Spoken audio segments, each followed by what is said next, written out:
Hey everybody, welcome to another episode of DTF with Frankie and Herb. My name is Frankie. And my name is Herb. Herb, we are going to be discussing a few things today, and I think you're going to be excited about this because the actor's profile that we'll be discussing is the team duo of Ben Affleck and Matt Damon. Nice. Yeah, Okay, nice. I knew you would like that one.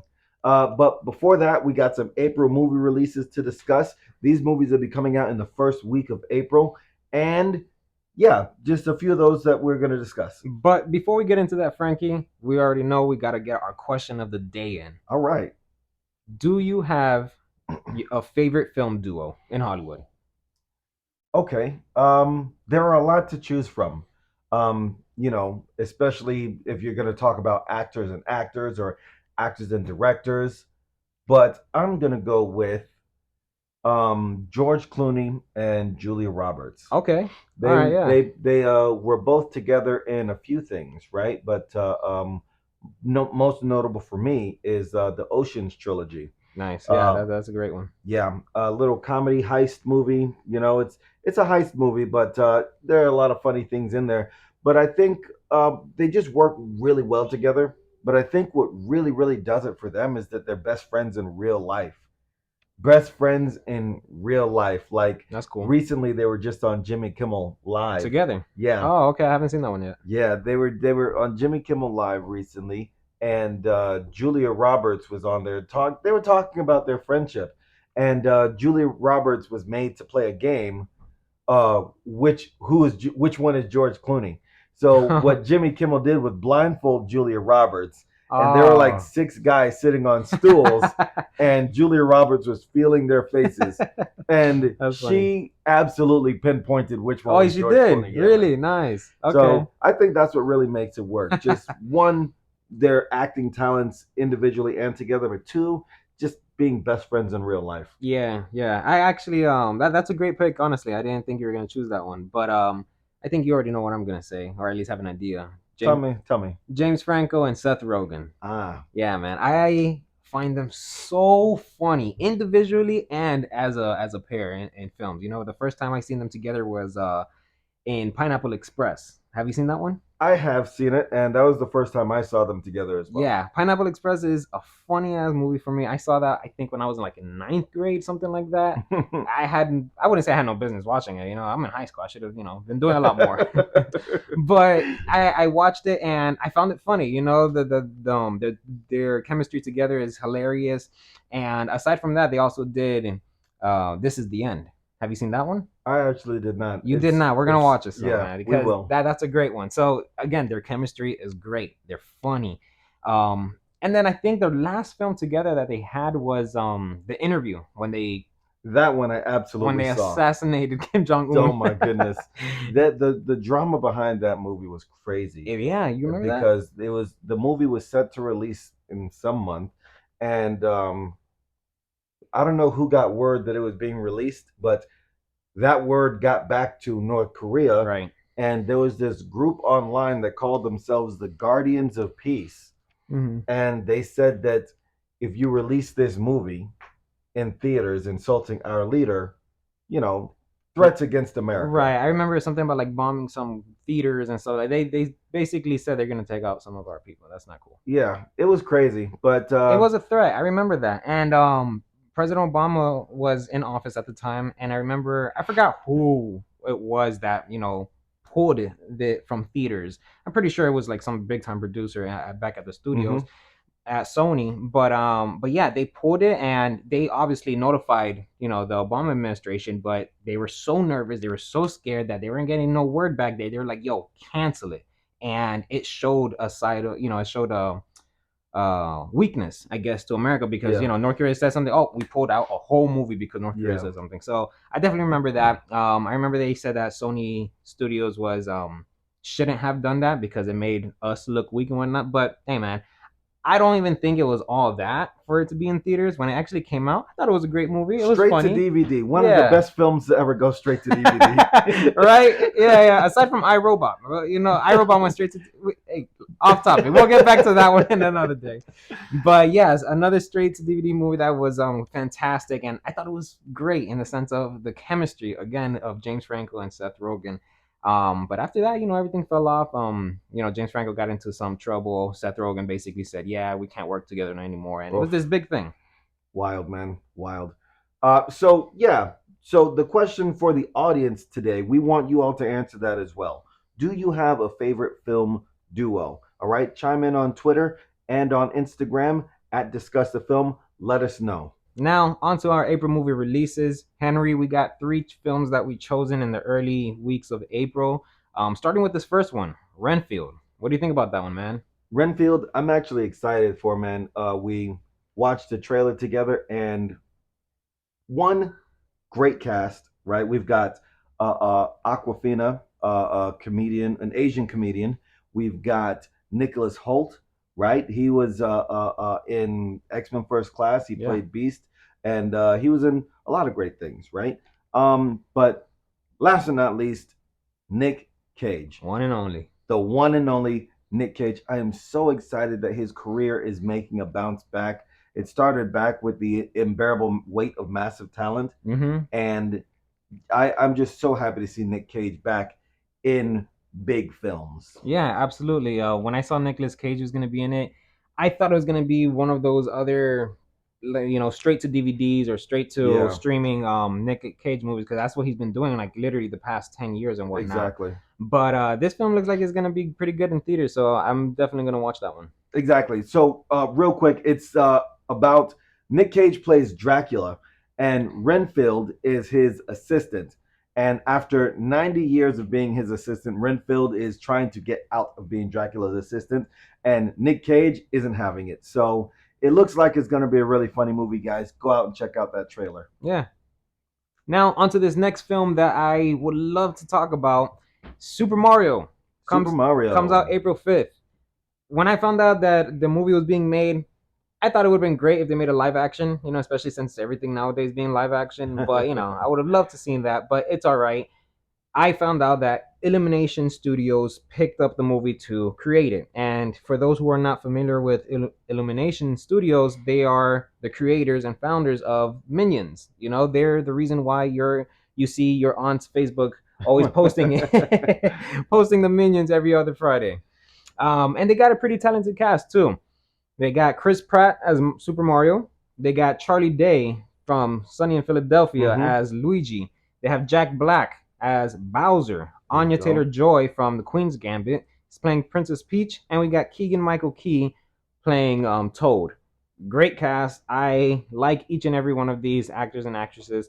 Um, the only thing I do have to say is that there was a good amount of people that was upset that Chris Pratt was chosen for Mario. I don't know if you heard anything about that. Have you?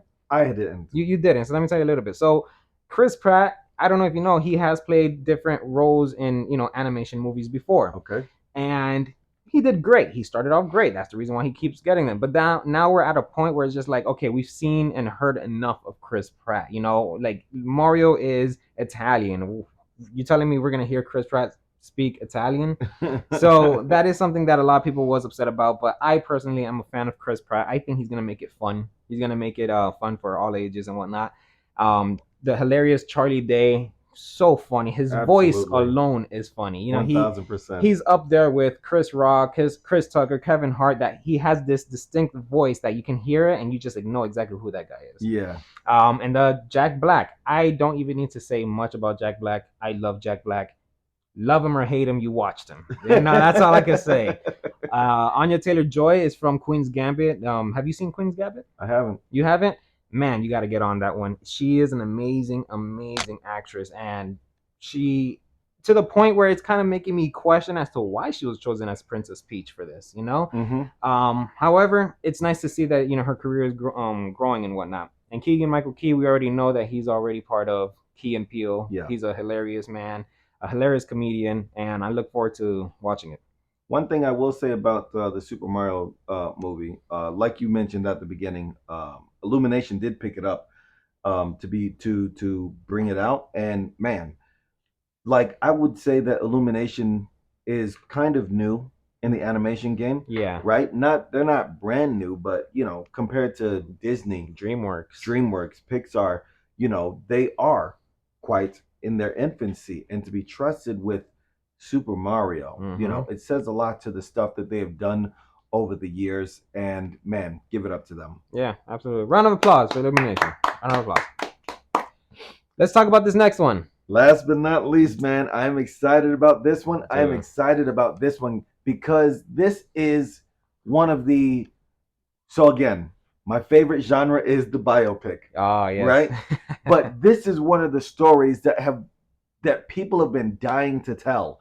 People have been dying to tell this story. People have really, really wanted to tell this story. We have the biopic coming out April 5th.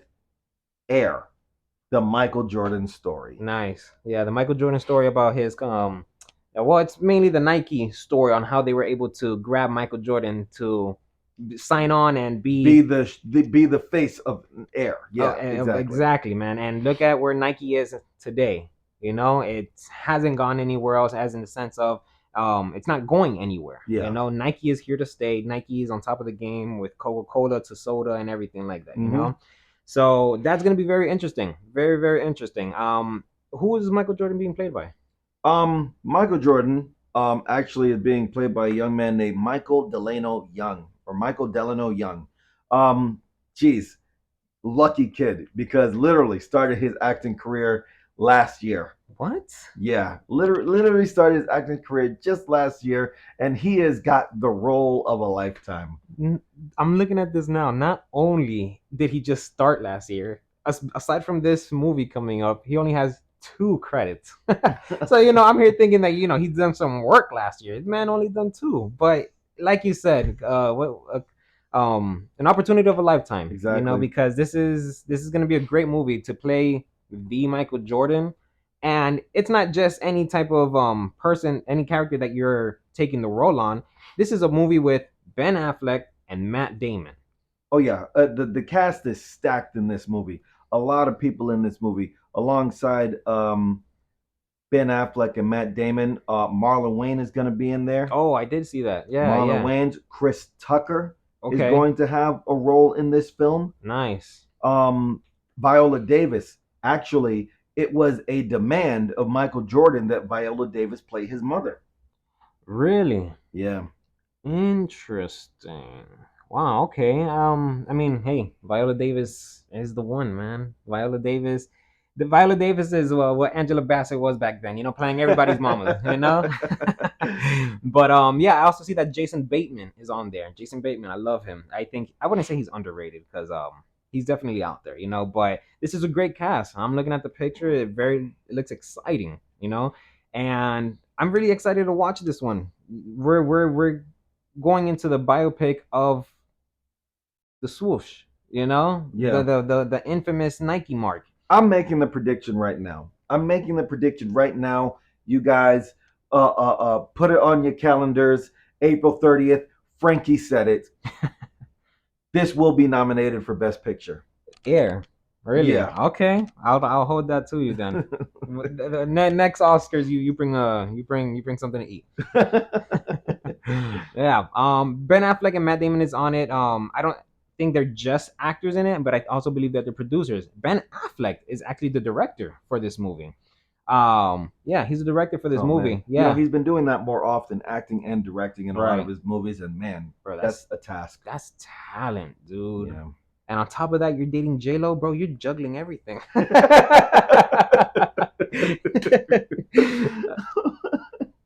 All right, then. So that is our April movie releases. Guys, go check them out. Air, the Nike story. We've got Super Mario, and we've got Renfield. All right, Air and Super Mario coming out on April 5th. Renfield coming out April 14th, guys. Check them out. And now onto our actors profile of the day. Frankie, you couldn't have chosen a better iconic Hollywood duo. Mr. Ben Affleck and Mr. Matt Damon. Round of applause. Yeah. Thanks for coming here, guys. Thank you. Yeah. Tell us a little bit about these two. So about these two, right? Ben actually started acting before Matt. Ben was actually in projects as young as 8 years old. Matt Damon didn't get started until he was in high school. He joined high school theater or drama, whatever it was called back then. But they didn't meet until they were 14. 14, okay. So they've known each other for Very way long before. time. Yeah, way Those before guys we've are heard of them. a few years shy of senior citizen. Yeah, yeah, They've right. been knowing each other for a long time. Yeah, man. So, while they were knowing each other, they actually wrote Goodwill Hunting together. I did hear about that. Yeah, Good Will Hunting was originally Matt Damon's class project. It was he attended Harvard. I didn't know if you know that. He was a Harvard student, and he had this project where write a script, and so he did. Wow. I think he wrote a couple pages, got his A+, all done, and that's it. But he didn't feel like the story was done, so on his spare time, he just kept writing. Wow. And next thing you know, he has a whole script in front of him. Um, and like you said, Ben Affleck was already more into acting than Matt Damon was. Uh-huh. So Ben Affleck, he was going to auditions and all that stuff while Matt was doing his stuff in school. And Ben Affleck, he had connections, he had people, he knew people, at least at that time. And when he heard that Matt Damon has this script, he said, "Hey, let me help you." Shop it, yeah. Yeah, let me help you shop it. Let me help you see if we can get this picked up. So Ben Affleck got onto the script, helped him write, finish it and everything like that. And there you go. That's how Ben Affleck got on top of the script. Now, here's an interesting part about this whole shopping the script.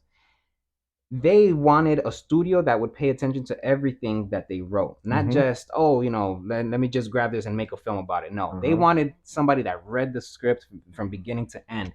And out of multiple studios, they just didn't feel like they were actually getting the acknowledgement of the script. Yeah. So they randomly and purposely added a sex scene between their two characters in the movie, and it was a gay sex scene. It was a gay sex scene that they purposely wrote into the script so that way they can see who pointed out.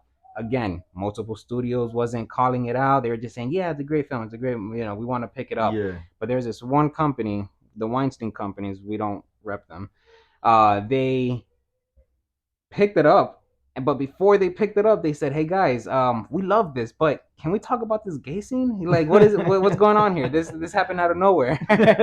So that's how they knew that they actually read their script. So that's where they're at then. Very interesting story when you want to get somebody who's actually invested in the thing with you. Make sure they actually read the entire thing. Yeah. One thing um I had heard about the movie is that when Ben Affleck was written into the movie, Ben Affleck's character was supposed to be just a popular guy, but instead comes off as a complete idiot. Like, yeah, I didn't know that. Ben Affleck said it himself. He felt like when the movie came out, he was being seen as an idiot, and he did not mean for the character to come off that Ben way. Affleck's character. Yeah, I didn't know that. Now that I can think about it, yeah, I can see how Ben Affleck was like Matt Damon's dumb friend, exactly. but was still the one pushing him to get out of here, get out the hood, Exactly. type stuff. They actually won Best Writing at the Academy Awards that same year. Can you believe that? Two college kids that just decided to write a film just because they had a good story in their head won Best Writing that same year.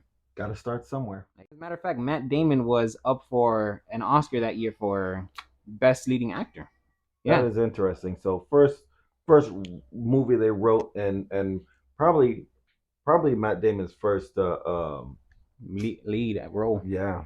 So His first lead role, and he was great, man. I a lot of thought. good things for them in the back then. Even individually, they've been in a ton of great films, Oh yeah, man. Ton 1,000%, of great films. Some just to call out some notable ones. bro. For Ben Affleck, a lot of people liked. I'm Batman. My man played Batman. Come on, He was recently Batman. He was recently Batman, but a lot of people like Gone Girl, right? Gone Girl was Yeah, a big hit. that for was a Ben hit. Affleck. I still haven't seen it, but it's a hit. Yeah, a lot of people said a lot of good things about it. Runner. I remember that one. He's in that with Justin Timberlake. What about the one with Jeremy Renner? What's The that? Town. The I Town. was just gonna say it. I love that movie, The Town. It's a heist movie. Heist movies are good. Yeah, heist movies are great, actually. It's a good movie. It was such a good movie, The Town. But yeah, Ben Affleck has had a really great career since everything he's done it. And not to knock Matt Damon, he's had a ton of great films as well. Man, we got Jason Bourne in the cut. Come The on, Jason Bourne trilogy, Jason right? Bourne. Just to step outside of what he normally does, which is like more serious things with like funny things in it. But I don't know if anybody knows, but Matt Damon is in the MCU. He he is an MCU. He's Loki. he, he's not Loki. He's He's he, stage he's Loki. stage Loki. So yeah, I don't know if anybody knows that, but Matt Damon is in the MCU. But he was also a part of The Martian. That was a Oh fantastic. my God. Oh What? my goodness, man, that movie was so good. I honestly felt like he could have taken Best Actor that year in the academies, but um he was up against a lot of good other For sure, roles, you know. So he killed it in the Golden Globes for that movie, though. he definitely did. Yeah, Matt Damon is a great actor. I appreciate Matt Damon's career and everything like that. The main difference between these two is, at least we were talking a little bit earlier, Matt Damon is they're both A-list stars. Let's just Yes. put it at that. But Matt Damon is mainly known for his, like you said, serious roles, serious movies and whatnot. Mm-hmm. Ben Affleck has stepped out of his, serious roles such as Gone Girl and whatnot to do Batman. And whatnot. And sure, yeah, Batman is a serious character still, but I'm talking more about the fan base. You Yeah. know, Matt Damon stays within Hollywood, people that likes blockbuster films. And Ben Affleck does the same thing, but he doesn't. He expands his audience. Yeah. He reaches different ages. So that's very interesting about them too. It's really great to see that they're going to be together in the movie Air. Yes. That's going to be a great chemistry once again between them two. And it's because they're best friends on and off screen. So I'm happy for them to do that one. Um, in other news, Ben Affleck is back with Jennifer Lopez, and Uh a lot of people like that. I actually just watched an interview clip where I honestly don't know if Matt Damon was mad, but Matt Damon got onto this news show and he was promoting a movie. He was promoting something, right? Mm-hmm. Whatever he was doing, he's promoting something that he's in. And the women on the morning show was asking him, like, "Did you know that Ben and Jen got together? Did you know this and did you know that?" And he hung up in the middle of the interview because Really? they were not getting to him. They wanted to focus on Ben and Oh. Jen. And I don't know if Matt Ah. Damon was mad. I would be. I'm trying to promote my Yeah, thing. no, forget that. I mean, yeah, sure, I get it. We're best friends, and you think I'm a door, an open door to talk about that. But, bro, this is Matt Damon. Matt Damon doesn't play. Yeah, Matt Damon don't play. Again, he's more in the serious side or exactly. whatnot. So yeah, as a matter of fact, there has been a few altercations where Matt Damon has, popped off on, whether it's paparazzi or just people. And Wow. yeah, as a matter of fact, there's this one anchor, well, this one interviewer that basically called it a smackdown.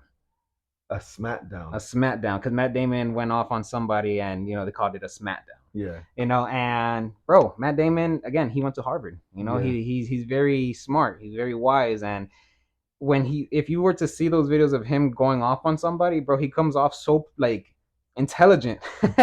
Not only is he yelling at you, but he's making you feel stupid at the same time.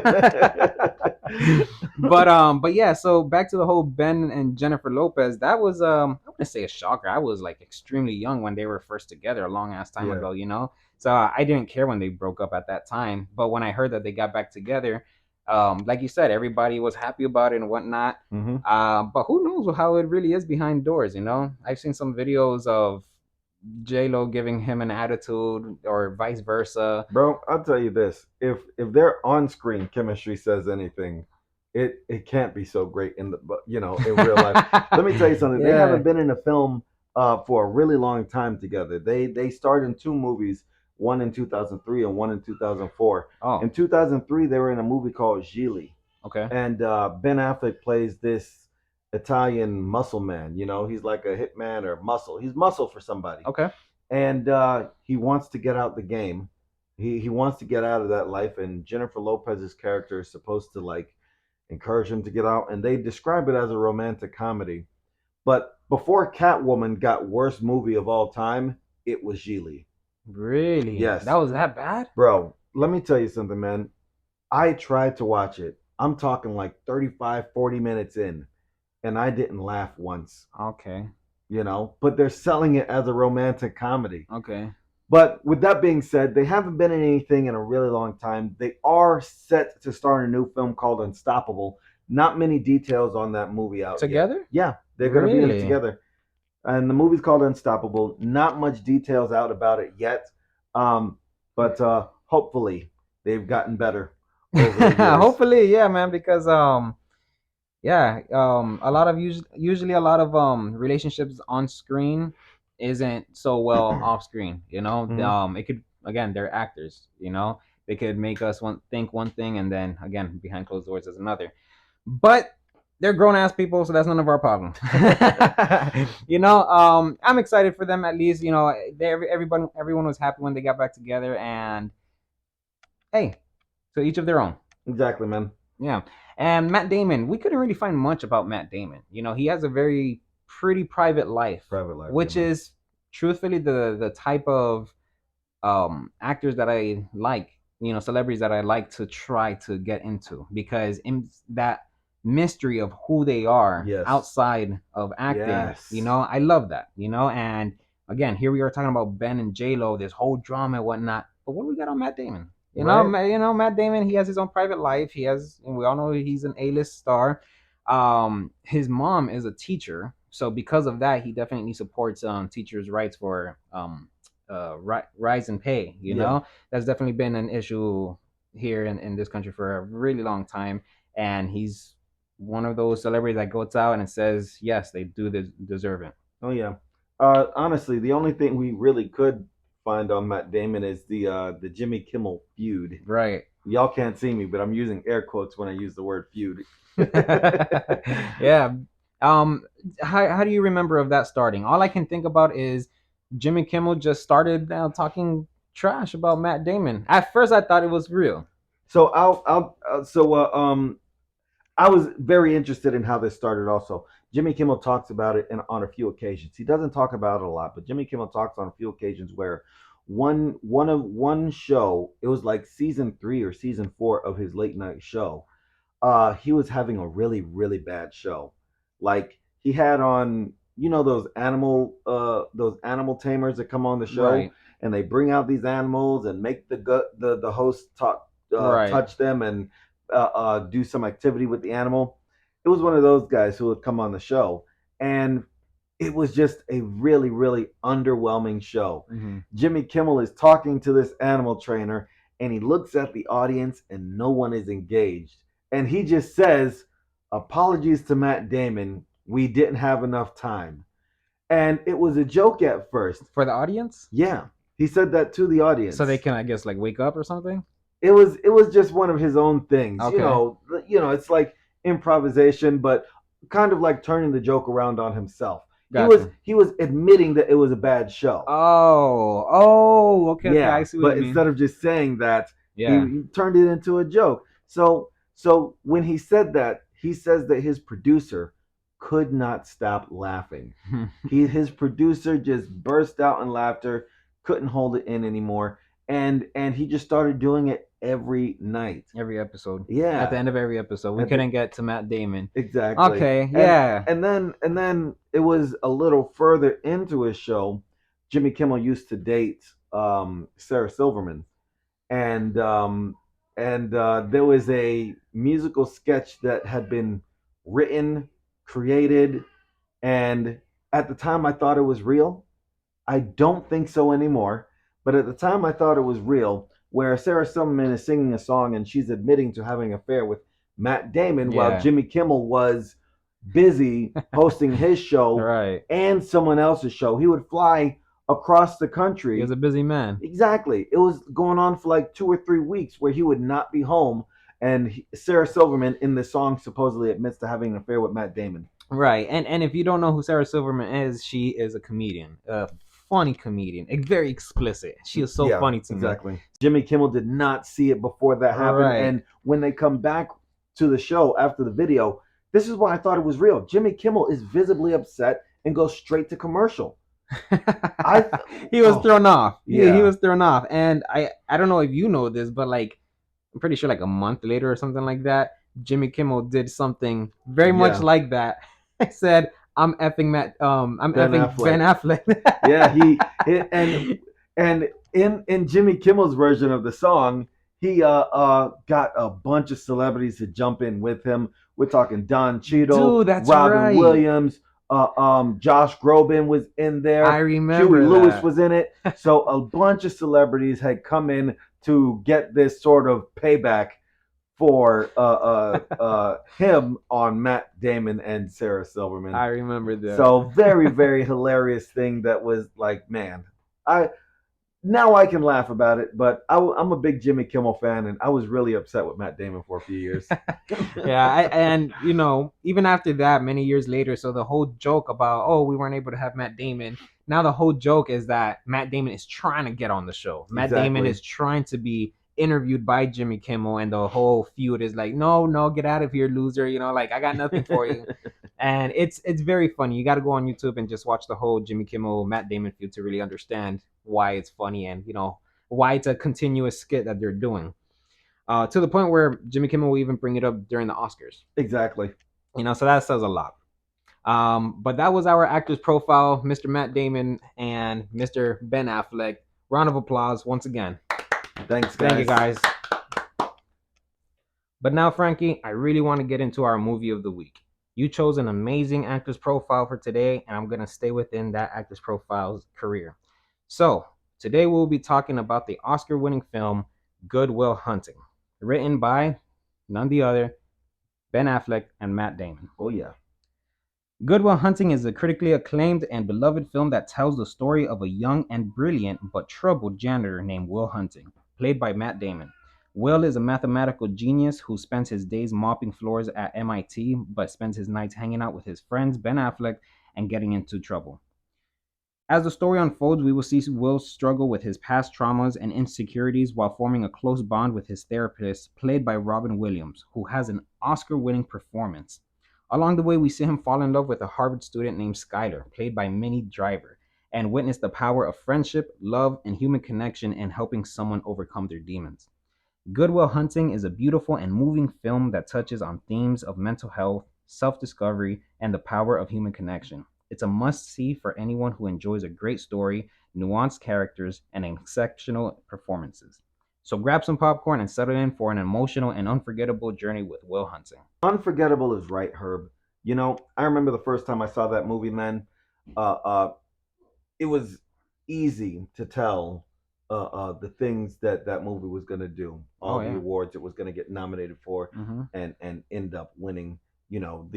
The writing was great, the storytelling was great, the emotion on the screen was great. It Yeah. was all around. Yeah, Good Will Hunting is one of those movies to if you're gonna play and watch it, you have to sit down and watch it, because it's not something to just have playing in the background. Because this is a movie that you connect with the characters in this film. You connect Yeah, with them, and that's where the tear starts coming out, man. I don't know about you, but I don't care if I have to let out a few tears for a I love movie. crying during movies. Yeah, Yeah. we should cry together. Let's watch Titanic next week.